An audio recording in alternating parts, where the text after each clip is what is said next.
Welcome back to the RinkMasters Podcast. My name is Tyler Kroom. I'm going to be your host today. It's good to be back doing podcasts with you, Noah. And yeah, it's good to be back. It's good to be back. Yeah.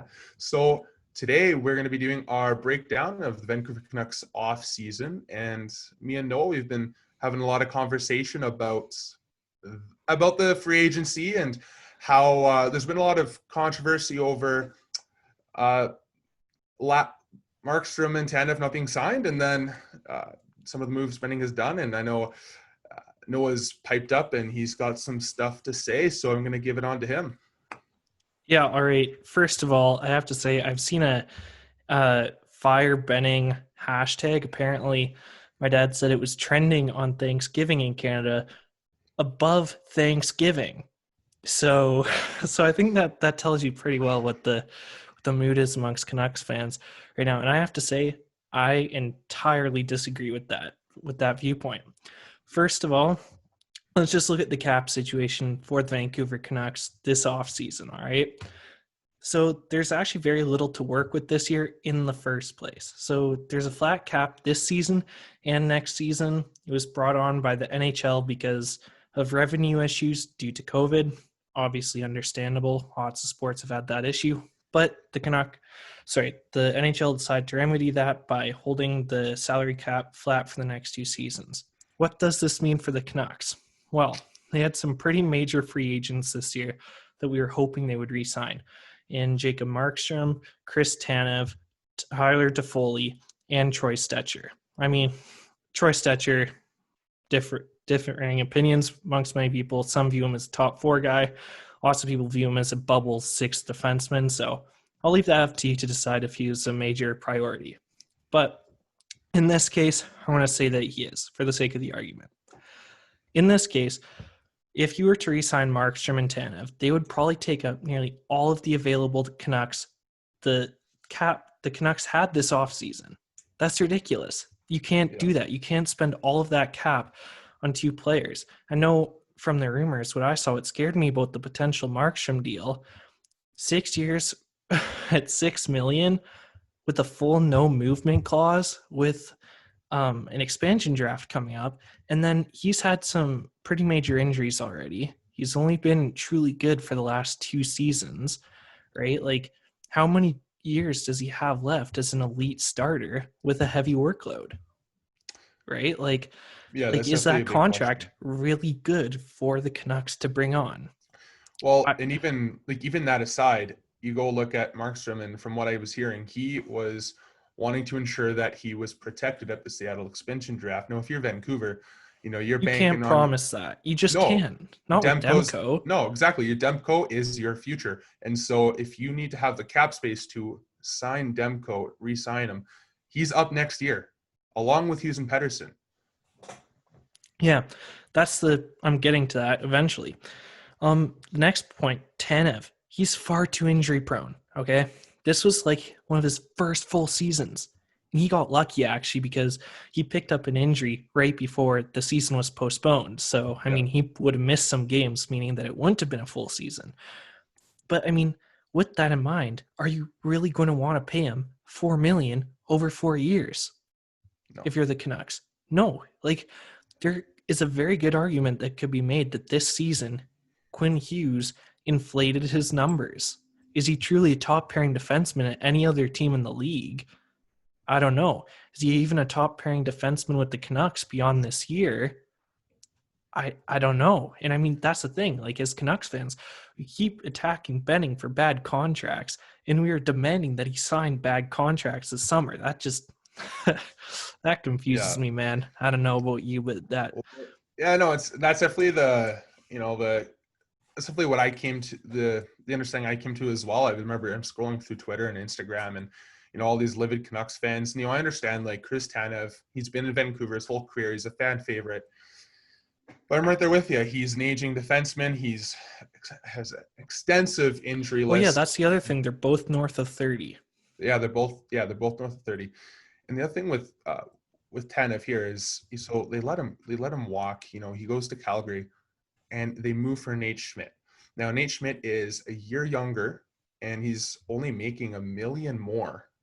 And he, to me, is a substantial upgrade for that Vancouver's top four going forward. Remember, last season, Chris Tanev only had 21 points while playing on alongside with Quinn Hughes. So I wouldn't even say he inflated Tanev's numbers substantially. I think, though, he covered up like any other frailties that Tanev could have had, like with his speed and footwork. And he also took some of the offensive burden off of Tanev. I'm going to get more to the other moves that the Canucks made this offseason, but even looking more at the cap, their situation will be improving in the next 2 years in some ways. They have lots of bigger contracts. There are lots of money tied up in players that you wouldn't want it to be coming off the books soon. So just to list a few, Ryan Spooner, his cap hit from the buyout. Roberto Luongo, his cap penalty, in my opinion, stupid. I think the NHL should have pardoned the Canucks for that, especially since those kind of deals became illegal after the contract was made. I think that unfairly punishes the Canucks and puts them in a very tricky spot cap-wise that I don't think is fair. Anyways, Louis Eriksson's coming off the books in the next 2 years. Jay Beagle, Roussel, Brendan Sutter, Alexander Edler, Jordy Ben, Sven Berchi, and Tanner Pearson. I think that looking at that list, like there's only really 2 players on there that I can really see the Canucks actively looking to re-sign, and that's Alex Edler and Tanner Pearson. Alex Edler, he's getting up there in age. Like, he is not even worth close to his $6 million contract anymore, but I could see him signing for a $2 million contract for 1 or 2 more years. And Tanner Pearson, I mean, from the sounds of it, he loves it in Vancouver, right? Like, I could see him like taking a pretty similar deal to what he has now. I mean, he's a great player. In my opinion, one of the most underrated wingers in the league. I mean, he was on pace for a point every second game this year or something like that. And that's pretty good for a guy that people barely consider to be a third liner. So, I mean, that's excellent for the Canucks. I mean, obviously, they're in a bit of a tough spot with that because next year, even with all the cap they're shedding, which is about $20 million, if I'm correct. That means that next year, though, they still have to re-sign. And remember, Gaudette just signed for a 1-year contract, so he could make this a bit more difficult even now. But you have Pettersson, Hughes, and Demko all to re-sign next year. And those they're not going to come cheap. You could be spending upwards of $18 million just on the 3 of those players. I assume $6 million each, probably for Hughes and Pettersson on 3-year deals, and then probably about 4.5 for Demko for a 3-year deal as well. Yeah, but I mean, just looking at that, like the Canucks were in a tough spot this summer. Like, all you Canucks fans asking for them to re-sign Tanev and Markstrom on those long-term deals, and to Foley and Stetcher. Are you saying that we want to lose Hughes, Pettersson, and Demko next summer? Like, are we going to sacrifice the future of the team for players north of 30? I don't know. Like, no, especially when not. both of them seem to have some injury troubles in the years ahead. So, yeah, I don't know, man. Like, I just can't see, the math just doesn't add up. It doesn't make any sense. So, yeah. Well, and I do know that, the common argument and the popular argument is just expensive bottom 6 contracts, right? So we got Beagle and Roussel both making $3 million. You can debate whether or not they were worth it or not, but that's what they're making. And they also both have no trade clauses, which makes it more difficult to move guys like that. Ultimately, I think the whole situation there is overblown. Also, Benning, along with every other general manager in the National Hockey League, was making these moves anticipating the gradual increase in cap. COVID-19 comes out of nowhere, puts owners in a tough spot financially, which forces league's hand to put the flat cap for the next couple of years. And I can guarantee you the Vancouver Canucks right now aren't the only organization dealing with this situation. You can go around the league and you're going to find pundits and writers just continuously writing about how each team is affected by COVID-19 financially heading into this free agency. And I mean, that's why we're seeing guys getting signed for less than what they normally would make outside of COVID-19. And some of them for 1 or 2 year contracts, so then they can get their share once we're out of this storm. yeah, also, I think it's worth noting that, like, this year, I think Tyler Myers for the Canucks got much worse of a rap than he deserved, especially when the playoffs came around. I'm sorry, Canucks fans, but I think that was against the Blues. He kept getting a penalty like every time he touched a player. That isn't fair to Myers to say that that was all his fault. I mean, come on. Like, he's a big guy. He was getting preyed on by the referees. He was just the easy target for them, right, in that series. So I don't think that's fair to say that he's just a penalty minute, like, producer for the Canucks. Yeah. Well, and then Myers, to his credit, also then rebounded in the next series against Vegas. Yes, that's true. Also, the Roberto Luongo contract is one of the things that is hurting the Canucks the most, in my opinion. That extra over $3 million could go a long ways. Like, we could have probably signed Tyler Toffoli easily with that money, added on to what we already had, right? That had nothing to do with Jim Benning. He couldn't do anything about that, right? Like, so that's one of the biggest things, like, that's hurting the Canucks right now. It had nothing to do with Jim Benning. Also, on the topic of Louis Eriksson, not that I'm really his biggest defender, but come on, guys. Like, nobody expected him to flop that much in Vancouver. Like, he played so well for Sweden with the Sedins. Like, he was expected to be a 60-point guy with them, right? And then he just totally tanked. Like, nobody could have seen that coming to that extent, that early on in the contract. So again, you can't really blame that on Benning, especially since he was one of the big targets that summer. It was him and Lucic. It was those two guys, and those are the big free agents that summer. You had to get one of them for your team, and the Canucks got a guy. He looked like he'd be a good fit. Just wasn't, right? Sometimes you win some and you lose some. Like, that's just the reality of free agency, right? So, yeah. Well, and the other thing too is Lou Eriksson had come off a 30-goal season in Boston. Oh, exactly. That's the other thing. Like, he was coming off a 30-goal season, so to expect him to drop off that quickly, I think it would just not make any sense.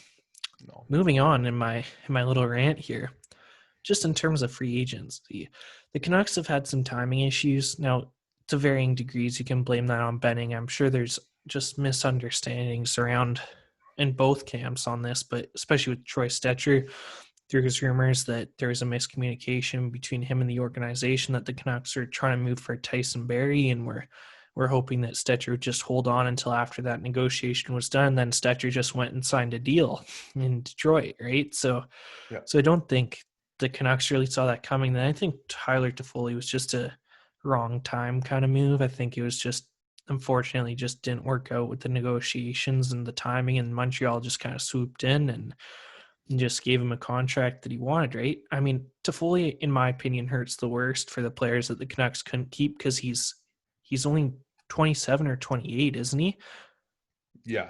He's so just entered his prime. Yeah. So he fit in perfectly in Vancouver. He has his best friend here. So, like, that one does sting. I'll admit I did want Toffoli to really stay. I mean, Tanev and Markstrom leaving does hurt a little bit too, obviously. But I mean, for the sake of the team over the next 4 years, I mean, it's not even a competition. I'd take Hughes, Pettersson, and Demko over those two any day. So I mean, yeah. And then also, I personally think, and I will fight on this one, Holtby is a perfect replacement for Jacob Markstrom. Totally agree. He's a year older, yes, but he is a former Vezina winner. He's won the Cup, and he's won the Jennings, right? Mm-hmm. He knows his role in Vancouver. He knows what he's getting into. He isn't being surprised. He isn't being pushed out of his starting role like he was in Washington. Yes, he's had some downturns in the last few seasons, but so is Washington's defense, right? So obviously you can't just blame it on the defense. The goalie does have to take some responsibility, but Holtby seems to be comfortable coming to Vancouver. Also, Ian Clark. I know Tyler and I have talked about this a lot, but goaltending coaching is incredibly important. Canucks fans, remember, Jacob Markstrom was not considered a good goalie until these last 2 seasons. Yeah. He was considered to be a failed project, an attempt to recoup the loss of Roberto Luongo, right, and Corey Schneider. He was just hoped to be the guy to, like, hopefully take that, but it wasn't looking very good. And then he got turned around. So if there's anybody who can turn Holtby around and get him back to his prime in a place, again, like I said, where he's comfortable, he knows his role, I think think Vancouver's the place to do it, right? So Yeah. I know Tyler and I have talked about this a lot. But I'm really excited for Holtby to come to Vancouver. I think it's excellent to run a 1A, 1B situation. And it also gives more room for Demko. Like, how are you going to play Demko if you have Jacob Markstrom on a $6 million deal for 6 years with a full no movement clause? Like, how are you going to bring Demko into the team with that? You just can't. You can't. Well, and another thing that I wanted to point out too, actually two things. You look in Vancouver and you look at the history of goalies within recent memory. Goalies that, like, essentially every goalie that I can remember succeeded heavily in Vancouver. And once that goaltender moved on out of Vancouver, their play dropped off on a pretty noticeable scale. Like Eddie Lack, he comes into Vancouver. He's a Canuck. He's playing quite well. Like, he was looking like a legit on the rise starting goalie. You know, trade him to Carolina. His play drops off pretty significantly, and He retires at like what, 31, 30 or something like that. Something like that. I think partially that was due to injury, but also at that point he had been pushed mostly out of the NHL and was then becoming a career AHL goalie again. So there's another case there, and same thing for Markstrom here. Comes in Florida, highly touted, goes into Florida. He's failing. He's struggling to make it to the next step. Comes to Vancouver, like Noah said, turns it around, becomes an excellent. Only recently. Yeah, he's been in Vancouver since I believe 2014. And it wasn't until the 2018-19 season that he actually was actually good. So I mean that's something that we need to remember here. Also, kind of an untoted signing he just happened on Monday was Horluck signed. He was former Ottawa Senator. He should fill out our bottom six nicely. Looks like he's on a pretty cheap deal, so that's good, especially since we have one of the most expensive bottom sixes in the league right now. That's good to help fill that out. Also, just overall for the off season, I think that we have a bunch of good young players coming up the pipeline who need to be given some opportunities. Ollie Juolevi, I mean, he's gotten over some of his injury troubles. He's looking good. He looked good in camp by the sounds of it. He played well in the game that he played in the playoffs. I loved him. He just looked so smooth. He just looked ready to play. So that's good. I hope he can make some steps up into the team next year, which is, again, why I don't think the Canucks signed another top four defenseman. That's why I don't think they will.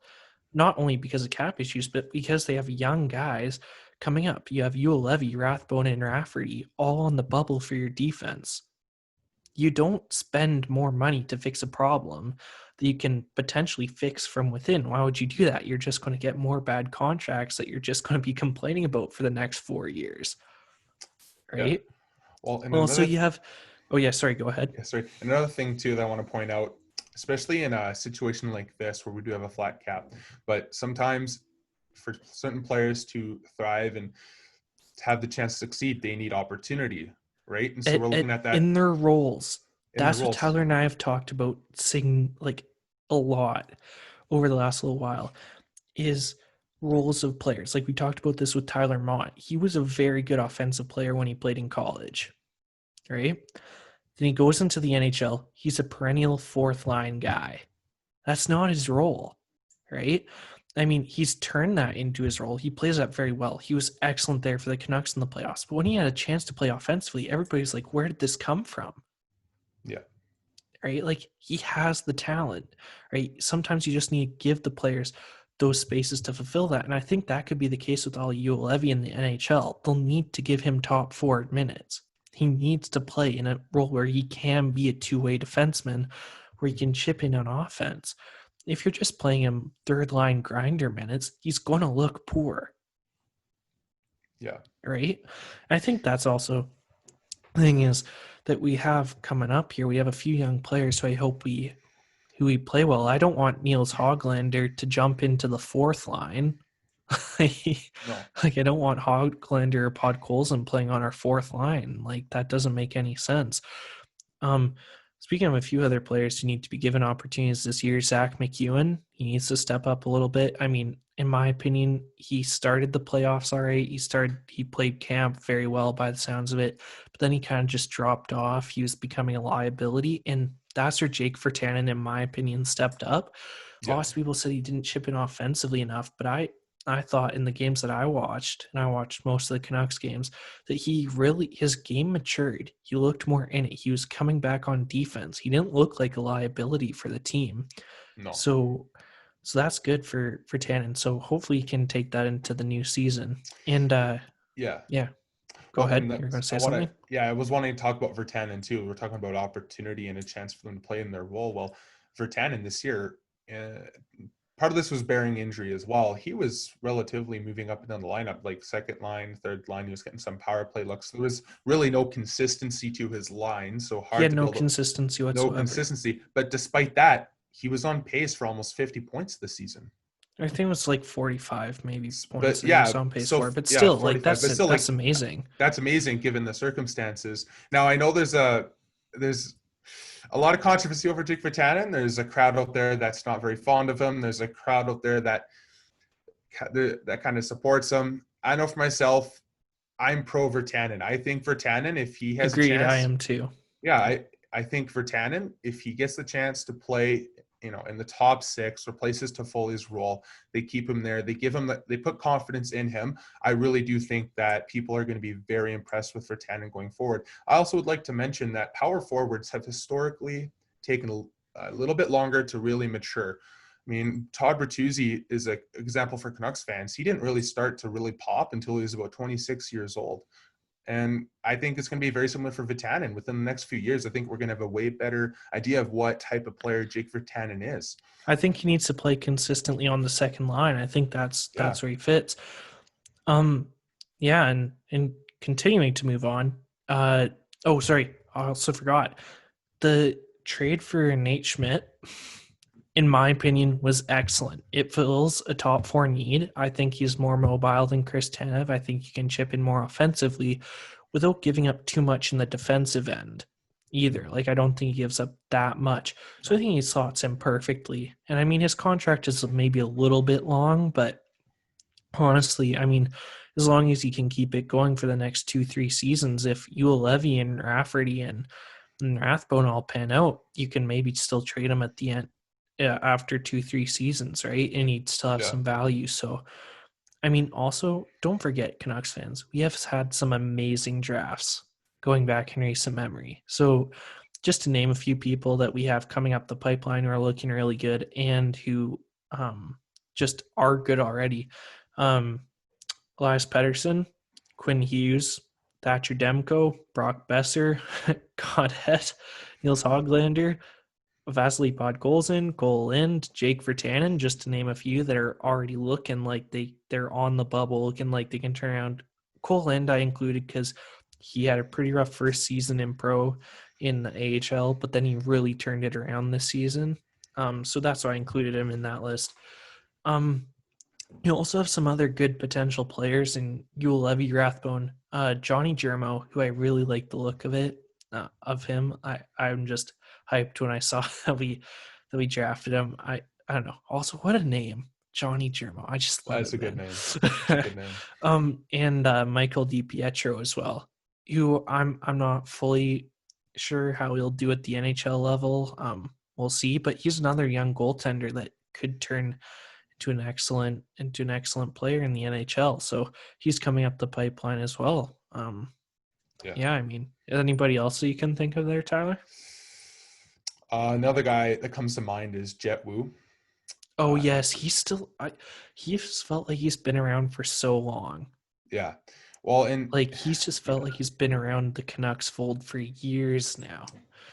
Yeah. Well, in Jet Wu, he's a player that, drafted him out of Moose Jaw. He had an excellent offensive year in Moose Jaw. He got traded to Calgary before this last season that had happened. And I know there's seen some pundits and Canucks fans, maybe they're a little bit worried about Wu, that his offensive production dropped off a bit in Calgary. But from what I could tell when I was watching Wu play, his defensive game more matured, and from my conclusion, from what I know and what I saw, I think that it was just asked of Wu to be more responsible defensively and to lead the charge back there. And I know Calgary, the Hitmen as an organization, they typically like that more of a defensive, like their defensemen to play more defensive rather than being overly offensive. And that's Yeah. simply how they win games. So Well, Canucks fans, let's not forget Dan Hamhuis, right? Like we had him on the podcast already, but he was he was an offensive defenseman in junior.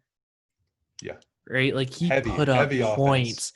He put up points. And then he transformed himself into a true two-way defenseman. Like he could lock down his own end defenseman at the NHL level. Yeah. Right? Like you can change your play style, and he did. So I mean, hey, that's up on that. I guess to just sum up my rant, guys, hashtag fire betting needs to stop. We're in a better place than it looks. Honestly, like it was hard at first when I saw that Markstrom and Tanev and Stetcher and Toffoli all left, but then I'm like, you know what?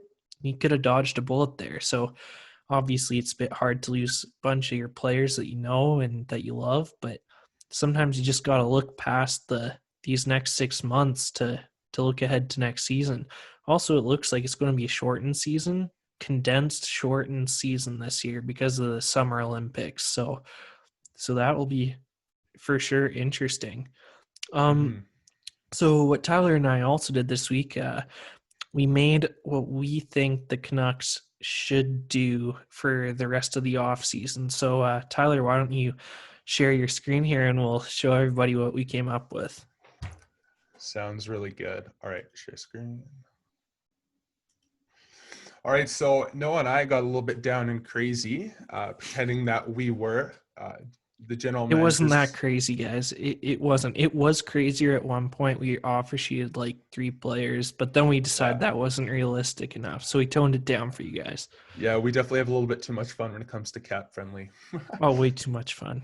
But it is an excellent tool. So we took the roster that they've got, and ultimately we mainly kept it the same with a few minor changes. So one of the biggest moves we made is we traded Brandon Sutter to Ottawa along with a 2021 4th round pick and a 2023 3rd rounder for a 2021 7th round pick. Realistically, Ottawa was the only team that had the cap space to take on a guy like Brandon Sutter. And I know for Ottawa, it would be a little more appealing to bring in Brandon Sutter as opposed to Louis Eriksson based on lower cap hit, maybe a little bit more offensive potential there. And from all accounts that I know, Brandon Sutter is an excellent influence for younger players. So I think that would be an appealing Not option only that, Ottawa. In the playoffs, Brandon Sutter turned into a great two-way player for the Canucks. Like he was already a good player, that was his role, but he turned into arguably a very good two-way player for a few games in the playoffs. So for a team like Ottawa, that could be very enticing. Oh, certainly. And so along with that, some of the free agent signings we did. So we brought back Josh Levo. He was playing excellent as a top 9 forward last season up until he got that really bad knee injury. He was on pace for about a point every 2 games, I believe, similar to Tanner Pearson. So good signing there. Very good. And so this last contract, he was making $1.5 million. We brought him back for a quarter less for 1 year. Just our concern was we weren't too sure how his knee would hold up with the injury. So a little bit more insurance there, signing him for less. Sven Baertschi, when we're talking about opportunity earlier in the podcast, Sven Baertschi is a guy that deserves another chance to be back in the NHL. He was over a point a game in the AHL. Like he lit it up there. So I think he deserves another shot. So we put him in the 3rd line to give him a bit more offense than the 4th line role would give him, and just to hopefully give him a chance to get back into NHL level and be ready to go. I personally think that this year could have been a bit of a wake-up call for him, that he really needs to fight for that NHL spot. So, keep going, Tyler. Yeah, and then so, of course, we've also added in the re-signing of Adam Gaudette, where he's making less than $1 million to anchor that 3rd line. And again, he's another player that I feel was just excellent last year. And that really showed flashes of being a really strong core piece of this team. So it's a show me deal. This is exactly. perfect. It's a show me deal. So it's really good for the Canucks cap situation. And it's also really good for Adam Gaudette heading into next offseason. Also, we also have Jace Howerluck, who just signed today. He's a player that Monday. He signed Monday. Right, Monday. Yeah, we're filming this Monday. So Jace Howerluck, he's a player that I'm relatively familiar with from his days in Brandon. I'm actually really glad that, the Canucks were able to bring him in and give him a shot. He looked quite good last season in Ottawa, the way that he finished the year. So I feel like for the Canucks, he's only making $800K.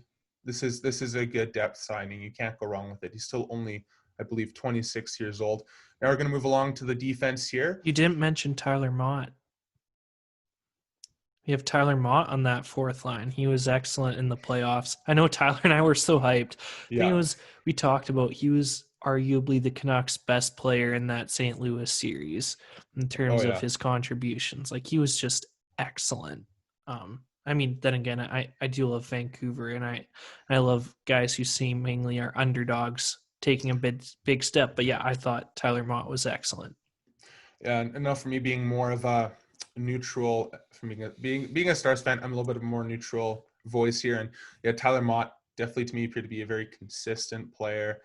I didn't see any holes in his games in the playoffs. So for the Canucks, he's a good bottom six option. Now onto the defense. So we got Quinn Hughes up here. We've replaced Tanev's spot with Nate Schmidt, as we said before, with the trade with Vegas. Now we felt that it was appropriate to bring Olli Juolevi up to the left defense in the top four to be paired with Myers. Again, opportunity in the right roles. Juolevi is naturally a two-way defender, and it just seems only fitting to put him in that spot to have. He's a talented skater and a two-way defender. Part of the reason we put him on the second pairing is that we thought that he could be given some more offensive minutes.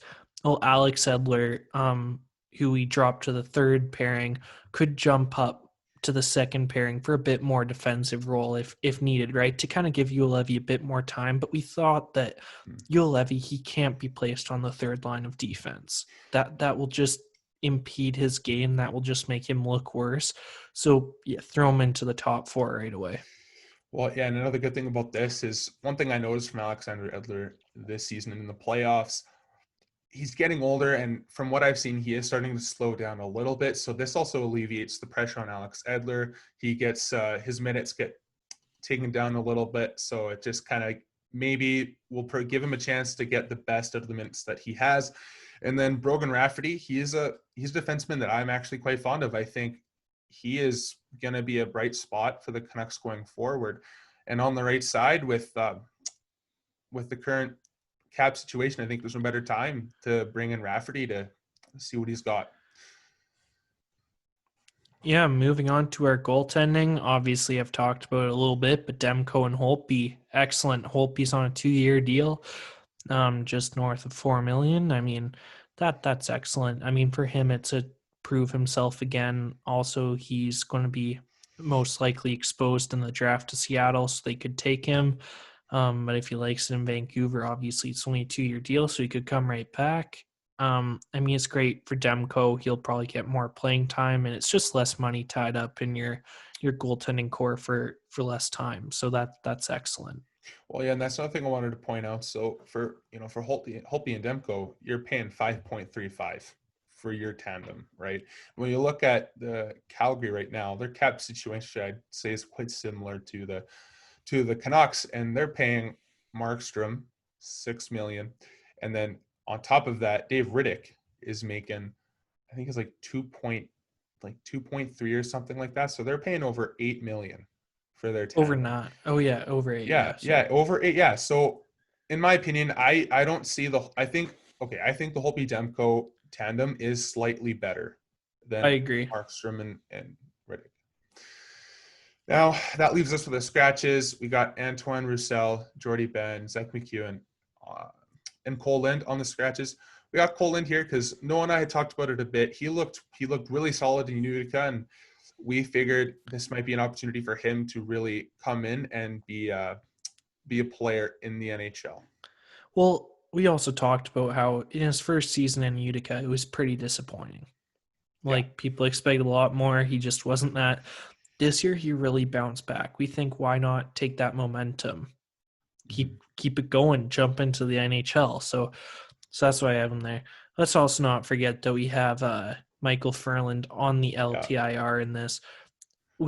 Tyler, we feel so bad for the guy. I mean, like, he keeps getting injured. He keeps having setbacks. So I mean, I hope that he can recover, but I mean, I personally don't want him to play again, and I don't want that to seem rude to the player or demeaning anyway, but I just don't want him to get hurt again. You can only take so many head injuries and stuff, so I just don't want him to have his kids struggle and stuff, right? That's not something that you want to see. No, definitely not. I agree with you there. Michael Furland's a player that I've really liked in Carolina and Calgary. He's one tough cookie, right? And it's unfortunate that things have gone the way that they have for Furland. I can't say I'm necessarily surprised. I hope, just because he still has a young family, I do hope that Furland decides to retire early and just to have that time while he's healthy, with his kid and his family, right? So that's definitely where I sit on that. And just to sum up the roster, we feel like within the cap, the core pieces are still there. That's the important thing. And the opportunity is there for these younger players to prove themselves, establish themselves. Some may argue that the Canucks are going to drop off a little bit this year. That might be. Honestly, I'm okay with that. Yeah. I mean, like, you can't keep rising necessarily every year, especially in a flat cap situation. You might need to take a bit of a bump in the road before you can actually improve again. And I mean, honestly, the Canucks have so many good young players coming up. I mean, we also don't forget Podkolzin and Hoglander. I think Hoglander is potentially even going to jump up this year. There's rumors, and then Podkolzin next year, most likely. So I mean, that's excellent. If you're a Canucks fan. So I'm willing to take a bit of a more painful year again if it means that we get our young guys more game time and with our younger stars still coming up. So, yeah certainly. Yeah. And so, that's it. And I'm going to close this here. All right. Well, thank you, everyone, for tuning in to the RinkMasters Podcast. It's a real pleasure having you here, and we hope to see you next week.